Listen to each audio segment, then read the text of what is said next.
Hello everyone, my name is Sanskar and I am a student of BCA PPU first year, and today Pankaj Chandra sir had gave me the golden opportunity to represent a PPT in FoxPro and its command. So I am going to represent my PPT.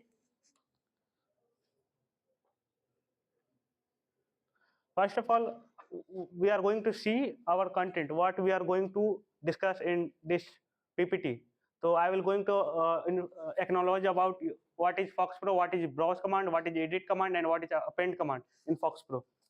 So first of all, we are going to know about that what is FoxPro. FoxPro is a type of database management system where we electronically submit our data or collect our data to program it and do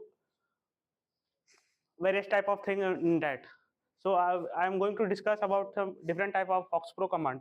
First of all, my command is browse command. What is browse command? This command is used to show the database in a tabular form, in which it means if in our FoxPro application, if we created any database, so there using browse command we can show our database into the tabular form where we can edit the record and record of the database, and its syntax is browse.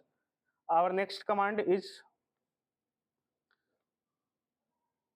edit command. This command is used to edit the record of the database. This command will be edited the record. We will can't insert record with it. Its syntax is edit record number and go to for edit.